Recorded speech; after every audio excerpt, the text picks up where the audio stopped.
All right, guys, welcome to the webinar for the insurance tech that we are doing now with an accelerated automation. We have Eric Troutman here with Troutman Amin, and we're really excited to be able to talk to you guys about the TCPA laws. Now, this is our second meeting. Our first meeting was a hit webinar that I failed to record, right? But that led to a great opportunity to come down here, meet Eric in person, who has been so gracious to have me down, and we've already been able to cover so many great things, and also gave us an opportunity to kind of hit a little bit of a different format for this particular meeting, really a little bit more specific and drilling down into Q&A that's specifically going to apply to insurance agency owners and what you guys are doing every day in your offices, and how some of the things that you're doing today might be just fine and you can continue, and other things that you might want to look at adjusting to make sure that you are compliant. So Eric is the czar of the TCPA. He is literally where you go if you want the hard facts and you want to know exactly how you should be operating your business to make sure you don't have to worry about the FCC or potential lawsuits. Of course, any lawsuit can be named, but we want to make sure that it is a groundless lawsuit, and that is why you would come to Eric. So thank you so much again for more of your time. Absolutely, Mariah. It is wonderful to be hanging out with you. She's the nicest person. You guys know this. You're watching. She's so much fun. I really enjoy talking to you. And I have to admit, our last webinar was great. It really is too bad that it lives on only in the memories of the attendees and nobody else and nowhere else. But yeah. This one, I think, hopefully we'll be able to record. We'll find out. Yeah, well, I guess we'll find out afterwards. So I do kind of want to start in somewhat the same spot that we did last time. So you have litigated over 700, we said 70 last time by mistake on typo, 700 defense suits for all different types of companies. And we talked a lot about in the financial sector, banking, kind of insurance as well, that you're working in now, recently worked with Allstate to kind of help them make sure they were compliant. Well, we spoke with Allstate. So Allstate is not a client. Okay. And if Allstate's watching, you're good. Anytime, guys. But we did speak at their mega agency conference last year to help the agents there to understand the law. And I'll tell you, there was a lot of misinformation, and a lot of folks were very obviously grateful to receive the information that hopefully we'll be able to provide today as well. Awesome. Great.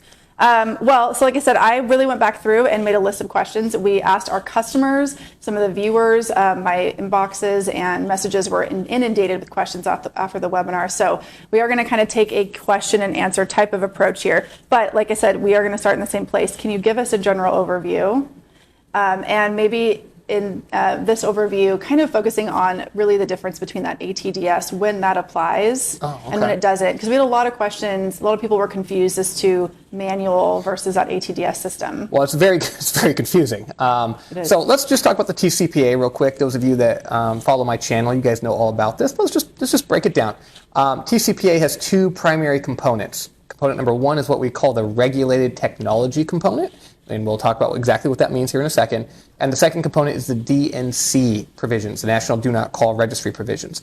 Two totally different restrictions that live within the same statute. You have to comply with both of these restrictions, otherwise you could be sued. The penalties for violating either one is $500 per call, up to $1,500 per call. Class actions are enabled. There's a 4-year statutory look back, so it's not just, I called a guy one time. No, everyone that you've called for the last 4 years can be brought into a single lawsuit called a class action. All right, so you've got two regulations, two restrictions you have to think about. One, regulated technology, and in order to use regulated technology to contact a cell phone, you have to have express written consent, which is a very specially defined term. We'll talk about that here in a second. But what is regulated technology, right? That's going to be the question, and we're going to answer that. The second provision, though, is simply thou shalt not make marketing calls to phone numbers on the National Do Not Call list unless you have prior express invitation or permission, which also has to be in writing, but is different statutorily than prior express written consent. We'll talk about that. Or if you have an established business relationship, then you can call numbers on the DNC manually. You can't use regulated technology because if you do, you're in the regulated technology provision, okay? So we're going to set aside DNC for a second. Let's unpackage a little bit of regulated technology. Regulated technology, these are technology platforms, outreach channels that are heavily regulated by federal law. One that's the most confusing is the automatic telephone dialing system, the ATDS. commonly referred to as an auto dialer, but that's not the way Congress has written the statute. Okay, so the word auto dialer does not appear in federal law. What you're looking for is the phrase automatic telephone dialing system. That is one piece of regulated technology. Others include any form of AI voice, any form of pre-recorded or artificial voice, any voicemail, IVR, or ringless voicemail. All of that is regulated technology. So what is an automatic telephone dialing system? There's a reason that people are confused, because this is very confusing. As defined by the U.S. Supreme Court in a case called Facebook versus Duguid, that's actually spelled D-U-G-U-I-D, but pronounced Duguid, as if there's a C and a K in it. There's not. In that case, the U.S. Supreme Court held that an ATDS is any system with the capacity to use a random or sequential number generator to either store or produce telephone numbers to be dialed. And I know everyone that's listening to me says, oh, well, that's easy. I don't randomly create telephone numbers. Yes, but that's only part, right? There's that second piece of storage.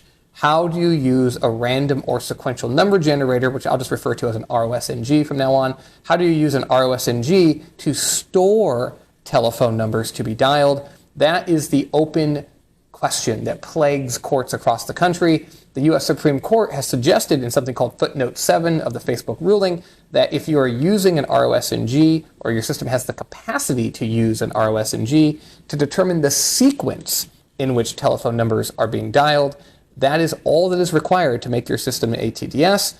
And many out-of-the-box solutions, in fact, do have that capacity, because it's there for tie-breaking purposes. If your prioritization criteria, you got two data elements that are exactly the same, the system will generate a 1 or a 2. And whatever one's bigger, that's going to get called. And if it's a 1, it gets called second, right? And so technically, you've just used a number generator to determine the sequence in which your numbers are being dialed. That would make your system an auto dialer, even though you're not intentionally using that capacity, because you want your system to dial in the order that you've pre-selected. Nonetheless, the fact that the system has the ability to do that makes it an auto dialer. The other place where we see this all the time is with load balancing. There's limited throughput, particularly around text messaging, but sometimes with voice calls as well. And when an outreach is attempted, many times you have to segment that out. You can't have every single call going off at noon. Mm-hmm. You want some at noon 01, you want some at 11:59, and they'll use randomization to segment which calls are going to go at which time, or node assignment, right? When you've got limited throughput for your own systems and servers, and you have to have the work balanced by different nodes. Many times the segmentation will take place randomly as well, and all of that can result in phone calls being made in a manner that are actually now prohibited and regulated by federal law, whereas if those little elements of code were just removed, it doesn't matter that the system is being used in the exact same way. Just because the code is in the system, it is now an ATDS, whereas if the code wasn't in the system, it wouldn't be, and it's mind-boggling, but that is the law.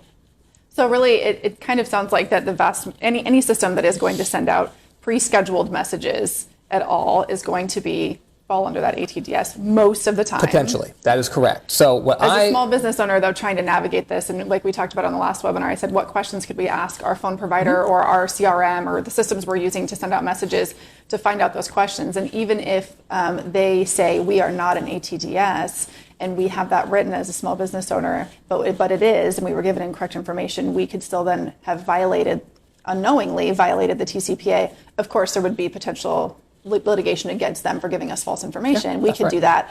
But to kind of err on that side of caution, it almost sounds like, if you're not sure, treat it as it is and make sure you have all the right compliance in place. Yeah, the really tough thing about the TCPA is it doesn't care what you were trying to do, yeah, right? It doesn't care that somebody told you, hey, this is okay. It's strict liability is what the phrase is. So, in criminal law, and many times in even in civil law with lawsuits, you're not in trouble unless you intended to violate the law, right? Yeah. But that's not true with the TCPA. Either you did use an ATDS or you didn't. And if you did, it doesn't matter that you didn't know you were using one. It doesn't matter that you didn't intend to use one. It doesn't even matter that someone told you, hey, I promise, stack of Bibles, this isn't an ATDS. Doesn't matter. Either it is or it isn't objectively. And if it is, you're going to be liable. So as a small business, you're right. It's best to assume that unless you're using a purpose-built solution, right? There are some like Safe Select is out there. Drips has something called Initiate, and now a platform called Convoso has a product. I think it's called Call Catalyst. All of these, have been reviewed by me, and I've confirmed that they're not, at least at the time I reviewed it, an ATDS. But unless you're using like a purpose-built solution, you should assume that any scale auto dialing, automated, even if it's a power dial, or even if it's progressive, whatever they want to call it, Or for right? text as well, right? Call and text. For call and for text messages, that's right. You should assume that any of these bulk systems are going to be potentially an ATDS. And again, there's a massive uptick right now going on with TCPA litigation. We're expecting, and we're already seeing it. I mean, the cases are just pouring in, and we haven't even got to the new rule, right? So, if I'm a small business owner, I mean, you got to balance. On the one hand, you want to grow, you want to have strategies for growth, but on the other hand, you just have to be smart and not get yourself killed, because these lawsuits will end your business in many instances. And the sharks that are bringing these cases, they're just, I mean, I'll be honest, some of them are just terrible people, and they don't care that it's a small business and, it's a mom and a pop and they've put 10 years into building it, or sometimes 20 years into building something. They'll go after you and they'll take every penny you've got. And well, I've seen and it doesn't happen. stop at the business, right? That was something else I didn't know. That's the right. TCPA also, it could follow you personally. That is correct. Yeah. So unlike, again, other areas of law, so that makes the TCPA so dangerous. In most areas of law, if you work for Chevron and you're the guy that dumps all the oil into the Gulf of Mexico, right, assuming that's illegal, you're not going to be sued personally for doing that, right? Chevron might get sued, but you don't get sued. But under the TCPA, that's not the way it works. If you are the caller, if you are the campaign manager, if you're the one that sets up the campaign or the strategy around leveraging leads, for instance, to make outbound calls, if you're in that process in any way, then you can be potentially personally liable for any violations that take place. And again, it doesn't matter if you thought it was legal, right? It just doesn't matter. So it's a gruesome statute. It's terrible. And yes, there are many stories of people who are small companies, and they'll say to a guy like Anthony Peronic, he's the wolf, the plaintiff's lawyer, one of the most feared plaintiff's lawyers, and they'll say, hey, look, I'm a small business, so what? I'll just shut down my business. What are you going to do? And he said, oh, that's fine. I will now sue you personally, and I will take your house, and I will see you in bankruptcy. And he has done it. So he's the wolf and you're the lion. I am not the lion, although that is my spirit animal. That's you. And I do have the lion right logo. here. But I am of course the CZAR. Right. But yeah, he's the wolf, and he's earned his reputation for a reason. But yeah, no. So bottom line is, you can't run from the TCPA. It is something that you have to do right. If you don't do it right, then you are in harm's way. No question about it. Yeah, that was a big discussion in some of our circles about the size of the business and whether they should really worry about this, or is it even worth someone coming after them? And before our webinar, I didn't know that someone else could sue you. I thought it was just the FCC you really had to worry about coming after you, but anybody can really bring that lawsuit. That's right. I mean, I think people focus, maybe appropriately, on regulators, the FCC and the FTC, and sure, they're active, but that's not your risk. Your risk is the private right of action.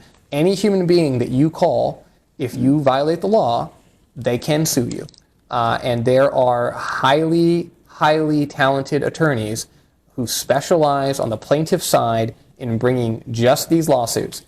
And yes, they will definitely look for the big companies. They want the big companies. But while those big company lawsuits are lumbering along because they take years, well, guess who they're suing to pad their pockets in the meantime? They're suing a bunch of the smaller companies, people who they can't really afford to litigate for very long. And I mean, look, sometimes it looks like extortion, right? They'll basically say, hey, look, either pay me $20,000 or I'm going to sue you in a class action, wow. Right? And it's just, it's a gun to your head. What do you do? Because they will file, right? And so now you've got something public, you've got a class action out there, everyone knows, and if you lose, well, my goodness, it's going to cost you hundreds of thousands or millions or even tens of millions of dollars, depending on your scale.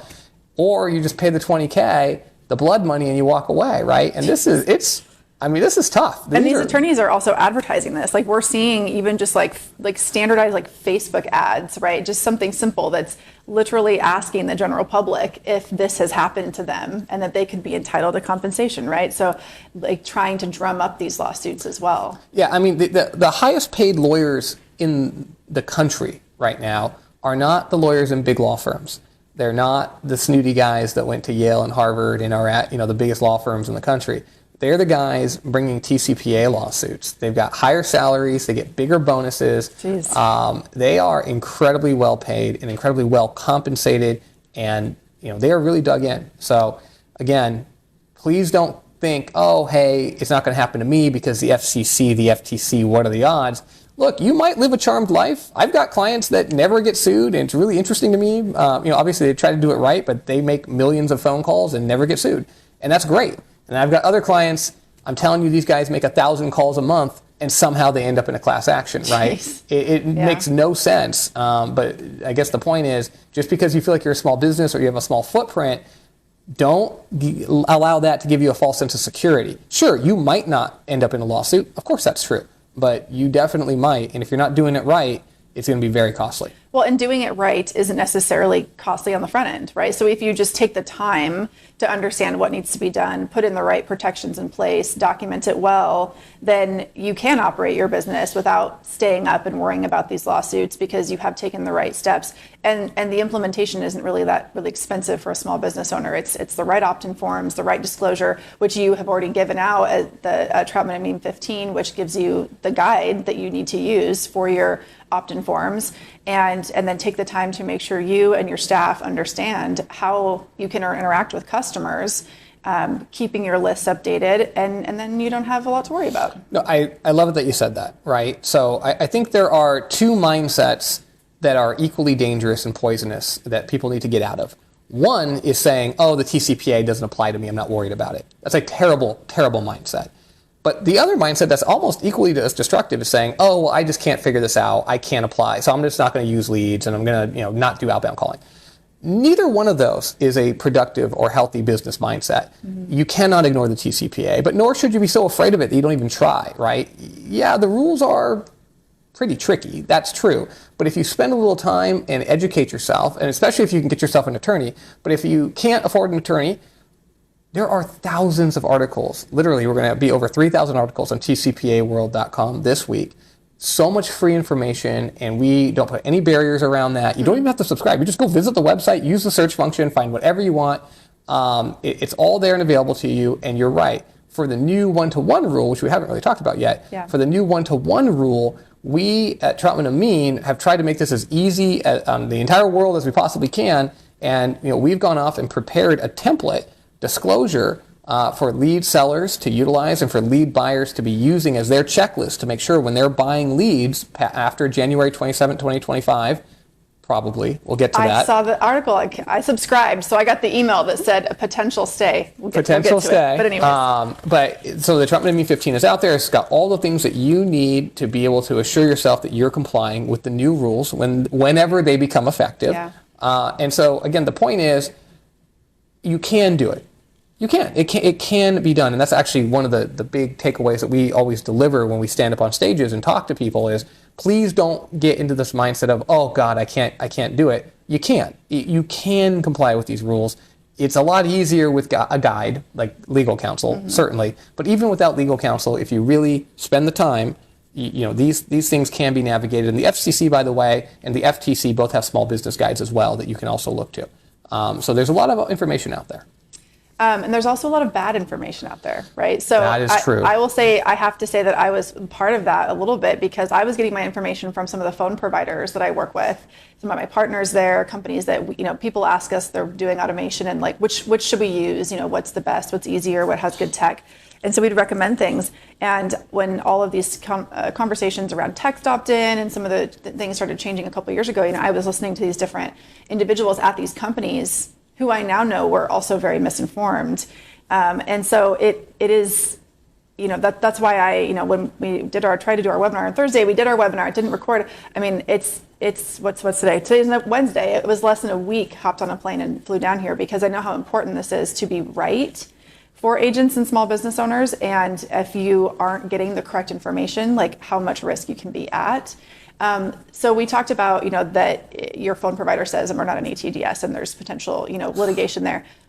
But is there responsibility on these people who are giving out incorrect information? I wish, so look, first of all, to protect yourself and make sure you're getting information that you can rely on.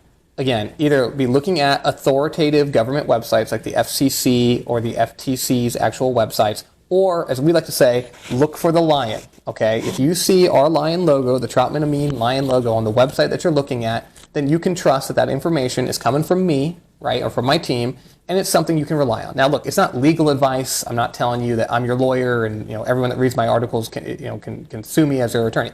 No, but it is reliable information that I, as a legal professional who spent literally 15 years of my life doing just this, am willing to put out publicly, and I want people to be able to have a place to go where they can trust the information that they're receiving. People who are misinformed and sharing bad information, look, it is just a fact. In TCPA world, for the last 15 years, I've been trying to deal with people who are wrong. And there are people who are innocently wrong. They just don't know any better. And then there are people who are exploiting misinformation because their platform, they want it to be able to sell it, right? And so they'll tell you, oh, the TCPA doesn't apply to us, or you don't really have to worry about the TCPA, or you got these, what do you call these guys, influencers sometimes on social media saying, oh, the TCPA, oh, it's just a couple of complainers, who cares? I settled it for $500, it's no big deal. Like, these guys are just straight lying to you. And they're doing it for whatever their agenda is. I couldn't even tell you why half of the people do the things that they do. But bottom line is tcpaworld.com, FCC, FTC. There's a few other resources. We publish an annual review that's totally free. You can get your hands on it. Where I break down personally over 800 cases and kind of like lay them all out and put them into a usable format so you can understand the law for yourself. Of course, we have the YouTube channel where maybe you'll be watching this video right now. You should subscribe to the YouTube channel. Lots of free information. So again, we try to give authoritative information. I am sorry that there's so much misinformation. I am sorry that you may have heard something different than what you've heard here today. They're wrong. I'm right. And I have no problem saying that. And many times I get on stage and I'll just call people out. Hey, you person in the audience, I heard you said X. Don't know if that's true or not, but if it is, you shouldn't have because it's wrong.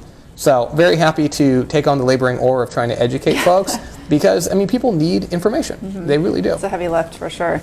Yeah, and I did after we met, I even just did a quick search on YouTube, just put in your name, and there are dozens, if not more, of these recorded sessions that you have done. And I will say too, after you listen to a couple, 2, 3 of them, it does start to sink in. It starts to make sense, starts to connect. Because if this is the first time you're hearing it, it can be a lot to take in. And it's crazy how consistent they are, right? They are very consistent. Isn't that amazing? It's the same messages. I started writing down questions as I was listening, and then a little further in the webinar, you would answer the question, or it would be answered another one because some of the topics would change.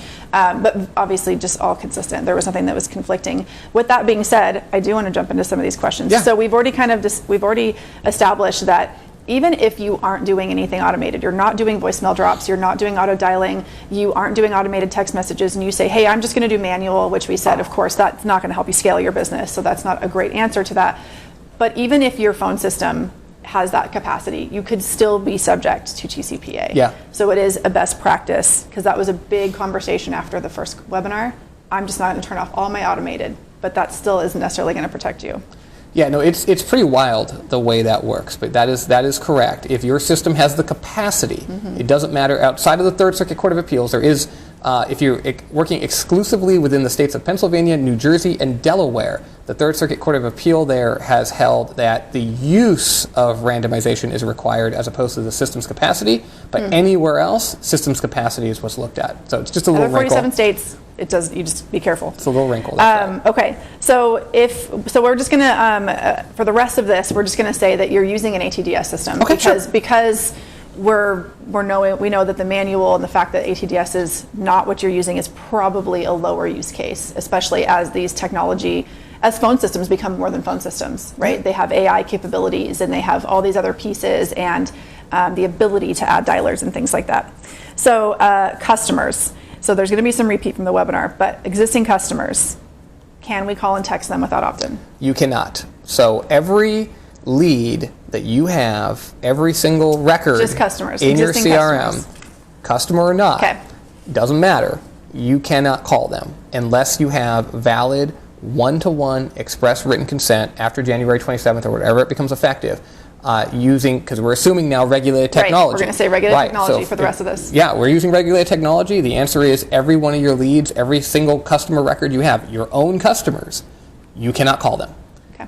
Ta-da. Terrible. Isn't that terrible? Terrible. Isn't that terrible? Let's all pray for that stay to happen, so at least we have a couple more months to get opt-ins. Should we talk about the stay real quick? Sure, yeah. So January 27th currently is, and perhaps we'll soon be saying was, the date of the effectiveness of the new one-to-one rule. However, when President Trump was inaugurated on January 20th, which is 2 days ago for us, he signed an executive order that required all executive agencies to stay implementation of rules that had not yet been published in the Federal Registrar, and to consider staying any rule that had been published in the Federal Register but had not yet become effective as of the date of the order. So we, as the president of REACH, we have filed an emergency petition with the FCC citing President Trump's order and asking the commission to consider, which is the language that's in the order, to consider staying this rule for 60 days. Now, a couple of issues here. One, the rule says that the commission has to consider it. It doesn't say that the FCC has to actually stay it. Now, I think that the intent ought to be that the order be stayed, but ultimately the commission has to make that decision. Secondly, and really kind of more of an interesting legal issue, is the order only applies to executive agencies, and the FCC has never been determined to be an executive agency. And it's unlikely that they're going to want to call themselves, and for the first time ever, an executive agency in response to our petition or response to President Trump's order. Nonetheless, the commission has the inherent authority to stay the ruling regardless. So REACH is hoping to use the hook of the executive order to bring on a stay, either because the commission decides, you know what, we are an executive agency and we're going to honor the stay request accordingly, or even though we're not an executive agency, we're going to exercise our authority to do so. Either way, we're hoping for a ruling, and frankly, by the time this video airs, that determination will probably already have been made. So check out TCPAworld.com to find out which way it went. Know what happens. Yeah, that's right. Yeah. Okay. All right. So I'll opt in. So collecting the opt-in. This has been a huge conversation. People would say, well, we're just going to send an email, and if they reply to the email and say yes, then we have an opt-in. Or they are going to, if they text us, they say, yes, we want to opt in, and then they're taking that as a documented opt-in. Or if they're on the phone and are getting verbal, if they are saying to them out loud that they are opting in and they say yes and they have the call recorded. So what is a valid document? What does it actually look like, a valid documented opt-in? Yeah, so 2 out of 3 of those processes is actually feasible. So let me just start with the call recording and just address that directly. You cannot get express written consent verbally over a phone call. Okay, it can't be done. It literally cannot be done. Now, you can use a different process where you're encouraging the consumer to go onto a website, or you're sending them a text message under certain circumstances, and it contains all the required information, and in fact the consumer does respond with an appropriate signature in response to a text message. Great. But if you're just trying to get them on the phone and record them saying yes, no. The answer is no. This is a phone call is not a writing. A recording for purposes of e-Sign Act is not a writing. You have to have a written agreement. Now, people get confused because the e-Sign Act, which is the federal law that determines whether or not a signature can be obtained, allows for an oral signature. So if there's a written agreement right in the consumer's hands, and you have a process, for instance, where you ask, do you accept the terms of the agreement, and maybe like a little serial number that matches what's in the consumer's hands, and they say yes, that actually would be a valid express written consent. But the idea of just like reading them the disclosure and then having them say yes, even though it's functionally the same thing, completely illegal. It's not a written agreement. So you can't do that. Now, can you do other things? Obviously, if you drive them to a website and have them fill out a proper form that has the Troutman Amin 15, yes, that is going to be a valid express written consent. People want to use email. Yes, email can be used, but it can't just be a yes response to an email, you'd have to embed all the requirements of the Troutman Amine 15, and there'd have to be a formal signature apparatus of some kind, either a click-through or some other means that you're using to actually capture the consumer's assent and signature to the full disclosure terms. And the same thing is true for text messages, right? Both emails and texts can constitute a written agreement if all the terms are properly laid out. Text messaging is actually very challenging, but we've helped consumers and clients, not consumers, excuse me, companies and clients to do that. So it can be done, but it's tricky. But obviously the easiest way to do this is to get people to go to your website and fill out a form. And that's true obviously for new potential customers and for your existing customers.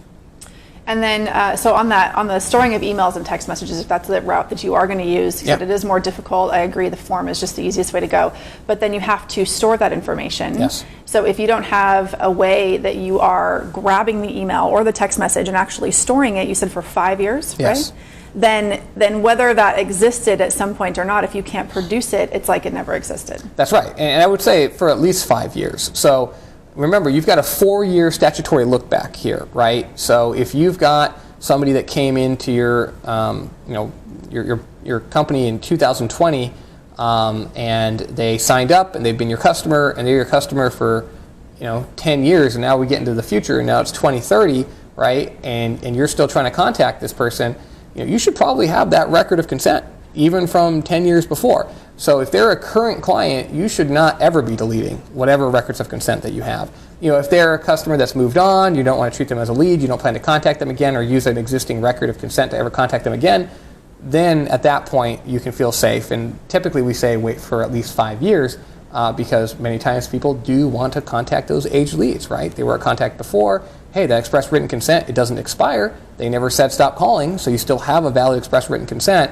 So you might want to make use of that. But so long as that's only for customers.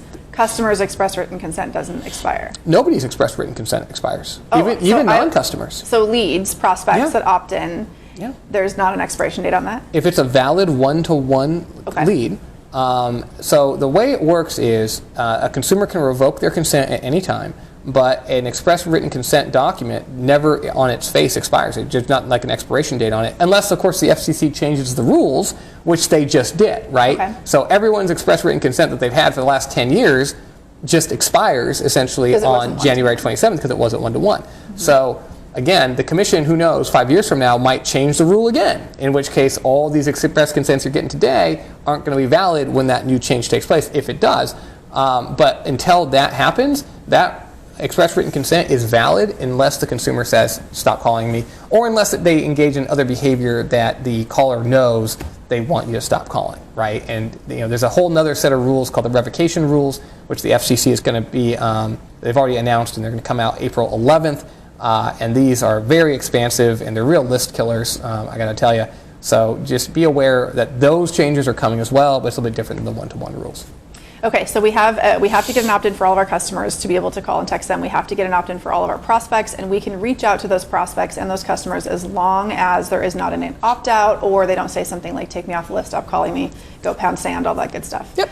So we're good there. And then what about that? How does that extend beyond the agency? So for an insurance agency, they have team members in the agency who are calling, staff members. They also might have 1099 subcontractors who do outbound dialing for them, or 1099 producers. They also could have maybe hired a virtual assistant company, which is becoming more and more popular as wages become more expensive in the States. So this is actually a third-party company calling where the VA is employed, but the agency has hired that company. So how does that extend? Does that need to be disclosed? So interestingly enough, under the new one-to-one rule, the seller has to be on the form. The seller is the company that's providing the ultimate good or service to the consumer. Okay. This is actually very tricky in the insurance context, because if the insurer is the one providing the good or service, the carrier, right? Insurance, right, the carrier, then the carrier's name has to be on the form, and theoretically nobody else's name does. But when the agency calls, or the VA or whoever it is, 1099, whoever it is, they are technically calling on behalf of the carrier. So they have to have the authority to be able to call on behalf of the carrier. Otherwise, they're not going to be able to buy that lead and leverage that lead. And if you're a broker, you're not captive, and you want to be able to sell multiple products, understand if that lead form says Progressive, you can only sell Progressive. You can't sell anything else. So for many people, you as a agent, you can't buy a lead that has only a specific insurance form or insurance brand on the form. So what do? Well, you have to recognize that you are actually not selling insurance, you're actually selling assistance finding insurance, right? So basically everyone becomes a broker. Whether they intended to be a broker or not, or they're licensed to be a broker, essentially from a one-to-one FCC perspective, everyone that's selling insurance is now a broker to the extent that you're not going to sell only one specific product. If you're captive and you're only selling Progressive and that's all you're ever going to sell, then just buy the leads that say Progressive and you're fine. But even then, they can have, like, for example, farmers insurance agents. We have a lot of those agents, and they have different, farmers insurance trucking exchange, and they have different sub-carriers that still sell auto insurance of farmers, but they're a different carrier name or subcompany. And this is a massive issue. It's a massive problem because as written, the rule has no flexibility for that. You have to have the right entity writing the right policy for that consumer at the time they fill out the form. And I understand in many instances that's just flat not possible. Now, this is an issue that REACH, again, Responsible Enterprises Against Consumer Harassment, you should all join REACH, reachmbc.com, go check it out. REACH has talked to the FCC about this. There are comments pending, and we believe that at some point, I mean, it's a little bit slow, the administration has changed over, right? So, pencils had to go down for a couple of months. But it is our belief that the commission is going to hear the concerns of folks like Farmers or Allstate that, hey guys, really, the consumer is agreeing to hear from a brand. Right. They just want to hear from Allstate. They don't care if it's Allstate Truck and Casualty or it's Allstate Casualty or it's Allstate Delaware. They don't care. They just want to hear from Allstate, or they want to hear from Farmers, or they want to hear from Progressive, right? Whoever it is that they signed up with, that's the brand that they have selected, rightly or wrongly, that they want to hear from. What does it matter if that specific entity is divided up either geographically or based on risk or whatever it is, right? The FCC has heard us. I believe the FCC understands that concern, but no action has been taken on that yet. So all I can tell you is come January 27, or if it stayed, whatever date of effectiveness, unless the rule is modified, there has to be a perfect entity match between the product the consumer is going to have and the name on the form. So what many folks are considering doing, particularly brokers, of course, is you're not going to buy a lead that has Progressive on it.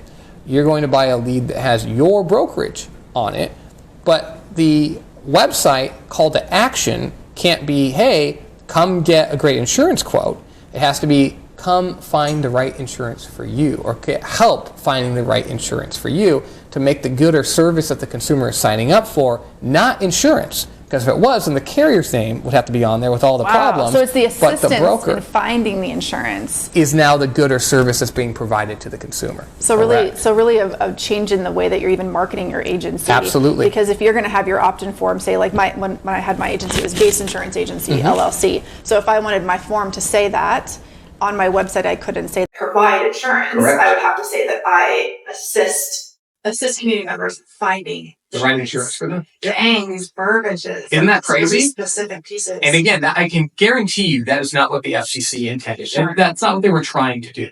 But that is the outcome of the wording that was utilized in this rule. And again, we just trying to get them to recognize this, make a couple little common sense changes, just change the word entity to brand, just make it, this is easy stuff. But it hasn't happened yet. And so until it does, we're stuck in this really weird world. Jeez. Okay. So specific. So that actually goes back to, so we kind of know who can reach out, and it is technically the carrier. So I guess I'm going to circle back on that VA question again, because through the authorization of the broker, which is the agent, we're going to call them brokers from now on, we have said, hey, VA company, like you can call, and reach out, but they don't have any authorization from the carrier. Who's providing the service? So our opt-in again has to be with our agency name, our business name, so that it could wrap in that VA company who we have hired. Well, it just depends if the carrier has given authority to the agent broker and all sub-affiliates, right? So If it comes. yeah, and that's what flows through. So from a TCPA perspective, the TCPA doesn't care who's calling. The TCPA cares that you're being called on behalf of Progressive, or you're being called on behalf of Allstate. That's what the TCPA cares about. Now, Progressive might care, right? If you're providing information for a potential Progressive consumer all the way down to a VA, right? That might be an issue for the agency dealing with its contractual obligations to carrier and selling policies for. I leave that to y'all to figure out. But from a TCPA perspective, the consent is going to be sufficient that so long as anyone in that chain is calling on behalf of the good or service provider, they're going to be covered automatically by the form. At least that's one lawyer's view. Obviously, get yourself another lawyer if you want real legal advice. But that's my opinion. Okay, so I want to talk more about the lead coming in. So there is a requirement now with one-to-one that not only does the one-to-one have to be captured, but it has to be documented. If you're buying a lead, you have to have a copy of the one-to-one in your business. Is that correct? That is correct. Okay. So, in the old days, like today, it's best practice to have that in your records, because if you get sued, remember 4 years, you get sued, your lead partner has sold you a lead. Oh, I promise it's a great lead. It's real. Oh yeah? Well, 4 years ago, they better come and produce it to you when you get sued, right? So you probably already want to be taking possession of these lead records. But come January 27th or whenever the rule is effective, now you are actually required to, as a matter of law, have possession of the full consent record before you make an outbound call, which is a really interesting question, because how do you take possession of an online web form submission? It's an open question. No one really knows yet, because this hasn't been tested in the law yet. Obviously, there's things called trusted form and UNIA. These are third-party witness attestation programs. They have tokens that you can download, a visualization of what took place. And these are things that people should really consider taking possession of. But I don't think that you necessarily have to do that, but you do have to have some sort of visualization of the record on the day the consumer submitted the form. Wow. What about live transfers? What about it? So if you are buying live transfer leads, that was part of the discussion that happened after our webinar was, well, I'm just going to get rid of all of this and I'm just going to let the lead companies call and then live transfer them in. Oh, that's a much worse situation for you. So live transfers are the most dangerous thing, because now you're entirely beholden on somebody else to have got it right, and you're on the hook if they got it wrong, right? So if you're buying data, at least you, in theory, know who you're calling. You know who your data vendors are, what systems you're using, your cadences, right? You have a lot more control. If you're buying warm transfers, understand you're still on the hook, right? That call was made on your behalf. Or Progressive's on the hook if you're selling Progressive, but guess what? They know it's coming through you, right? So now you're on the hook to the carrier. So you're either going to be sued by the plaintiff or you're going to be sued by the carrier. It's not where you want to be. Now, if you've got a great warm transfer partner, and they're like, let's say they're a reach member, let's say there's somebody who's really, really good, and they got really good consents, and they're doing everything right, and you're just going to sit back on easy street and take those calls as they come in, great, right? I mean, honestly, that is a win for you. But it is, just understand, you are pregnant with everything they do. I mean, everything. So if they're fantastic and they take good care of you, well, that's wonderful. But I heavily advise my clients to not, either don't accept warm transfers. Or if you're going to accept warm transfers, you need that deep level of vetting with these partners. Unfortunately, most of the small businesses, like you guys, are probably not going to have that ability to really force change with the lead sellers or those who are giving you warm transfers. So you want to be cautious. But again, if you want to join Reach, we do have, some companies, some BPOs and others that are very good companies, get, very good leads that are, they have fraud detection, very important to use fraud detection, to make sure these are real interactions. And so there are good companies out there that do it the right way. You just have to be really careful. Okay.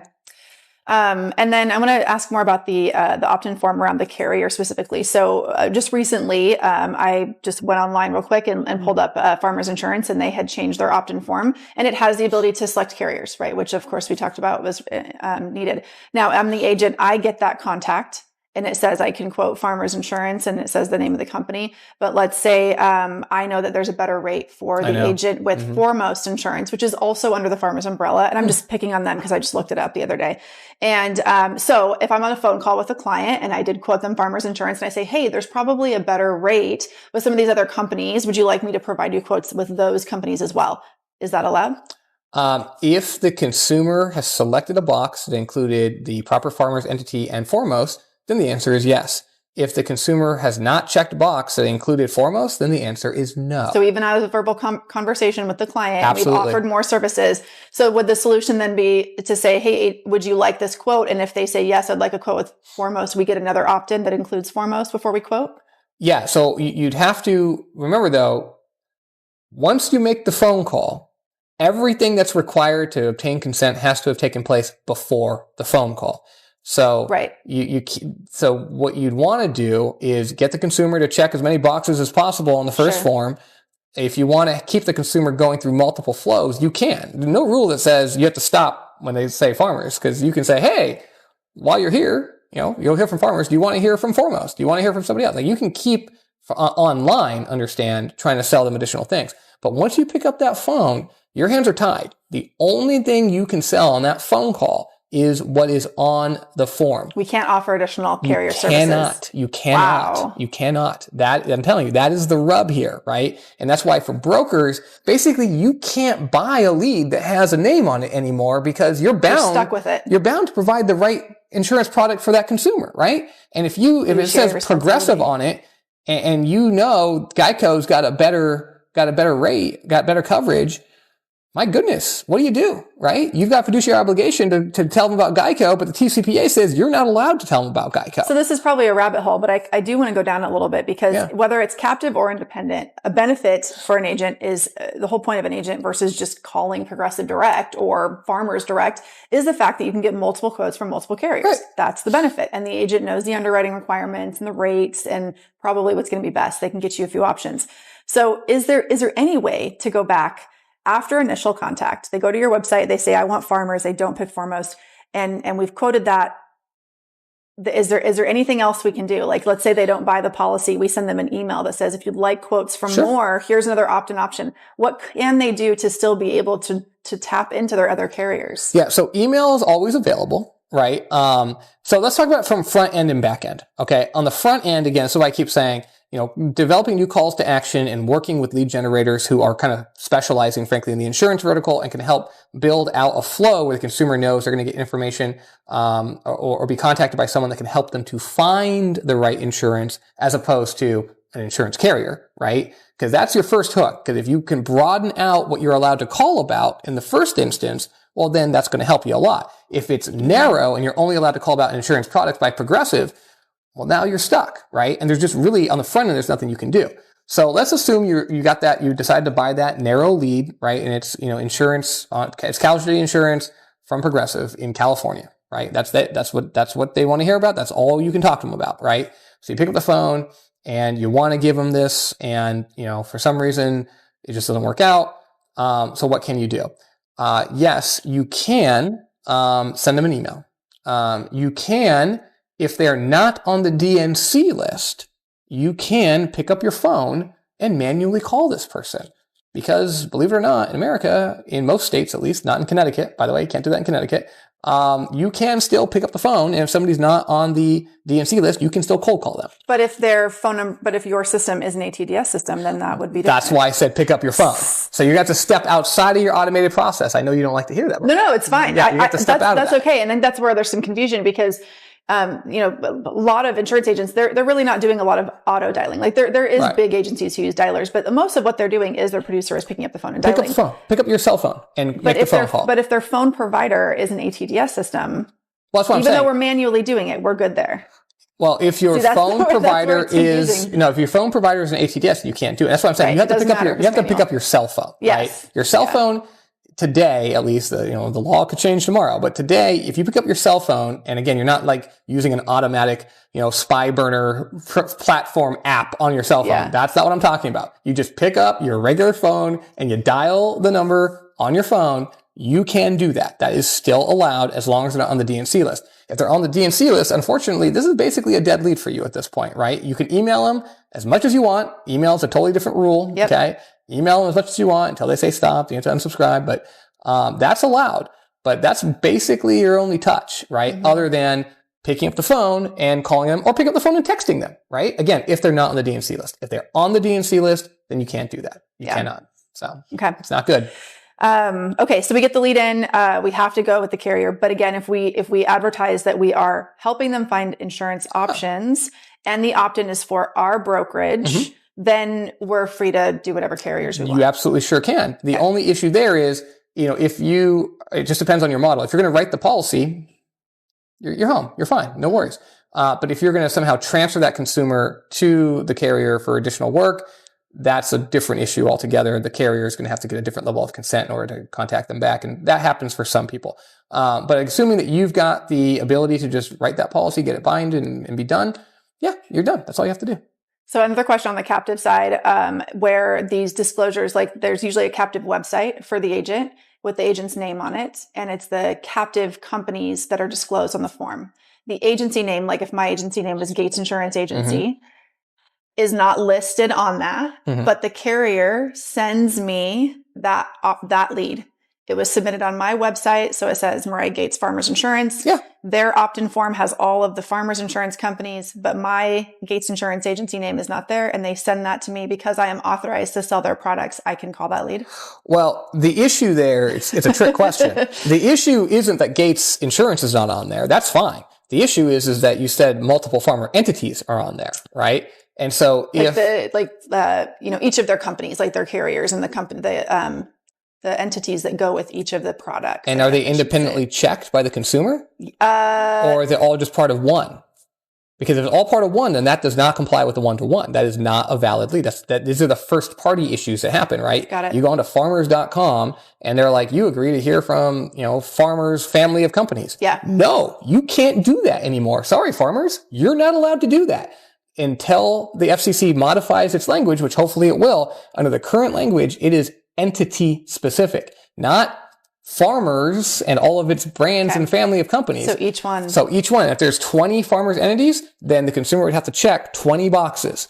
And if they uncheck any of those boxes or don't agree and they only want to hear from 3, then whoever is buying that lead when it gets sent over to Gates, right? That's fine. But Gates, you can only sell the 3 that were selected out of the 20. And you have to be able to figure that out and solve that in real time. Have fun. Yeah. Doesn't sound like fun. How does this apply to referrals, right? What if an agent says, screw leads, I don't want to do this anymore. I'm not going to mess with it. I'm just going to work with referral partners, lenders, lawyers, CPAs, people who just send me their clients and say, reach out, contact them. Yeah, so that's real tricky, right? But this is true regardless of one-to-one, right? This is already a risk. If I send you, hey Gates, you're great. My buddy Bob wants insurance. Call Bob. You can't do that. If Bob's number is on the DNC, just because I told you to call Bob doesn't mean that now you have the right level of consent to call Bob. It's not how it works. Bob has to call you, or Bob has to do something to make an inquiry to you. So the way it should go is I should say, hey Bob, call Mariah, right? As opposed to say, hey Mariah, call Bob. If I tell Bob to call you, that's totally legitimate and totally legal. If I tell you to call Bob, I just invited a lawsuit for you. It's actually a really good way to mess with people. Now, you could give your referral partner like a landing page on your website or a form and say, hey, lender, if you want me to call your customer, the customer has to submit this consent, not the lender submitting a referral form on behalf of the customer. Correct. And this is something that you and I talked about during the webinar, which is, we've got, Troutman Amin does now a pretty good amount of marketing, and we get inquiries from people that, have different kinds of cases that we don't handle. And so I'm like, wow, it'd be really nice to be able to do a referral. But in order to do a referral, if these phone numbers are on the DNC list, right, I've got to say, hey, look, in order for me to be able to refer you, you need to go to this website and fill out this form and accept this, this term. Otherwise, they can't call you because you're on the DNC list, which, by the way, is the way it should work, right? If you put yourself on the DNC list, you should understand there are consequences to that. And one of the consequences is you can't get referrals. Yeah. Okay. Well, I'll be honest, I have no idea where we're at in time, and I could probably sit here for another 2 or 3 hours.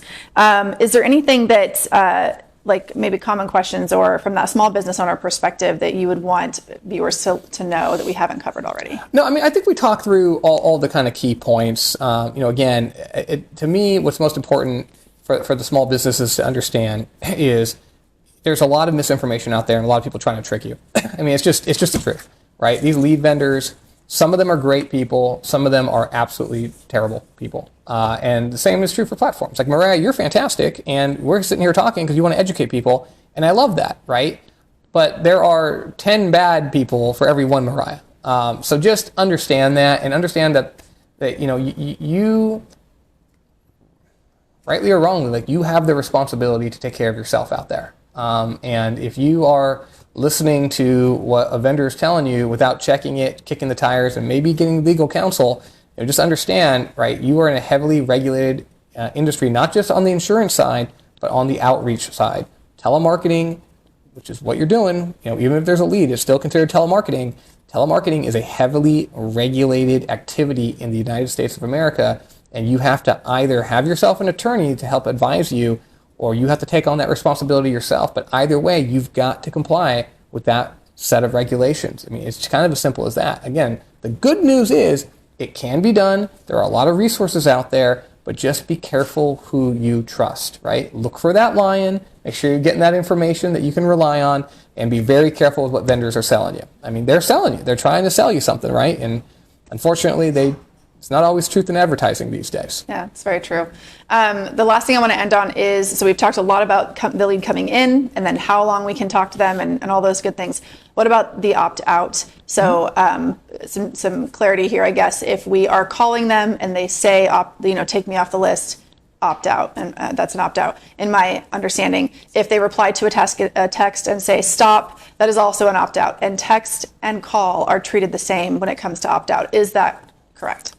So this is a rule that's about to change. Okay. All right. Today, the touchstone is just common sense and consumer expectation. So if the consumer has signed up to receive, I'll pick on Wells Fargo, they signed up to receive notifications about ATM withdrawals. They've also signed up to receive information about, fraud alerts on their account. And separately, they provided a marketing, disclosure. So they've got a whole bunch of different consents out there that have been provided at different times, and the opt-ins on the website have been selected individually.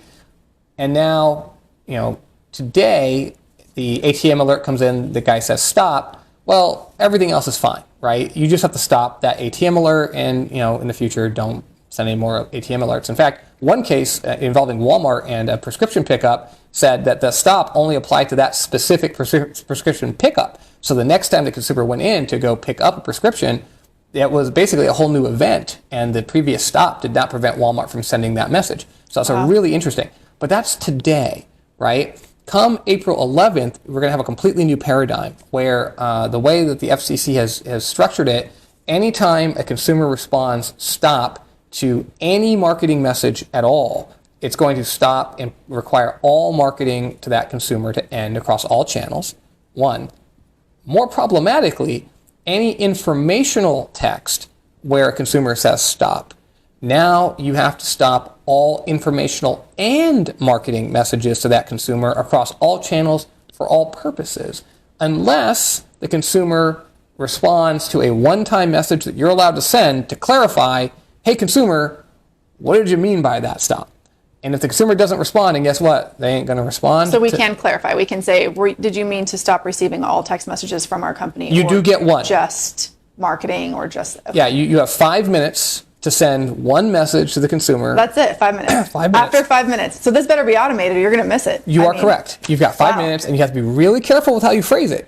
And if the consumer responds to that one, call it a savior message, where they're like, oh no, I just wanted to, and you have to frame it just right? Respond 1 to mean that you want to stop all communications, 2 to mean you want to only stop this specific transaction, 3 to mean stop messages of this type, whatever. You can do a message like that, and if the consumer gives you a response, then you are allowed to then tailor their revocation according to that response. Otherwise, if there is no response, then you have to take the broadest possible interpretation. Which is going to just be a real list killer for people. And it's really going to change, for small businesses, it's less of an issue. For enterprise businesses, I mean, my goodness. You might have, 18 permissions to contact a consumer, and one of those gets burned and now they're all gone. That is not the way people operate today, but it's going to be the way they operate come April 12th. So as of today, crazy. if somebody replies to a text and says stop, you can still call them? So it depends. Again, if it's a marketing text message and the only opt-in that you have is for marketing, best practice is you're going to stop all marketing and put them on your D&C list. Some people, though, will continue to make outbound calls for marketing purposes and just stop the text messages. It's a dangerous practice. I wouldn't necessarily advise that. But some companies are doing that. It's like a risk threshold issue. There's not really a case law on that specific issue. But my advice, to the extent, you're not my client, but if you were, I'd say, hey, look, this consumer says stop. They don't want to hear from you about marketing. Continuing to call them is just going to bring a lawsuit to your door. So you really should think about that. Well, that's probably going to make the consumer mad anyways. I mean, what are you trying to solve at that point? I think that it's good to know that clarification, even under the new law in April, revocation law in April, still allows you a response. Yes, it does. And you could always respond via email, right? That isn't going to change. So if they say stop on the call text, something like that, you could still send a follow-up email that says, was this kind of what you meant, and get that clarification. That is correct. Is there going to be a limitation on the email response time like there is text? No. Yeah. So luckily, the TCPA is completely separate and apart from any of the email rules. Okay. So nothing that happens with the TCPA applies to email unless you are sending emails to the phone numbers at Verizon.com or something where it ends up becoming a text message. Anything that you're sending that becomes a text message on a consumer's phone is going to be treated under the TCPA. Anything that's just a regular old email that you access through Outlook on your phone or something, that's fine. Yeah. Wow. Well, we've covered a lot, and then it's even changing more. You guys have to definitely go to tcpaworld.com and do just subscribe, because I've been subscribed for a week, and you guys aren't marketing to us. That's not what they're doing. They're literally just sending you articles and information to allow you to stay updated. That's the only reason I knew that there was anything to do with the stay until March, because I got the email in my inbox, and they are easy to understand. It's not like getting a normal email from an attorney or reading a legal document, because we've all done that in insurance, and it's extremely confusing. So they are very straightforward, easy to read, quick reads as well. I love the bulletin on the top, so you can see what it's about. And that will help you stay updated. So while we have a million things on our plate as a business owner, and this feels like just another thing, just take some time, start absorbing the information, go to tcpaworld.com, and Reach as well. What was the Reach website? Yeah, so Reach is it's Reach MBC. That's an M like Mariah. ReachMBC.com. Okay. Some great resources. And if you're looking for more content like this, if you just type in YouTube Eric's name, you're going to find a bunch of webinars. And I will tell you, the more you hear it, the more it starts to make sense. And then you can apply those things in your business, obviously, or getting an attorney to help you do that as well. Thank you again so much for your time twice. I really appreciate it. And I know we're going to be making a bunch of changes at Accelerated Automation to make sure that our clients are better well protected and informed. And the first thing we're going to do is make sure that they all subscribe to tcpaworld.com. Well, Thanks again. Absolutely. Great to be here. Thanks. Awesome.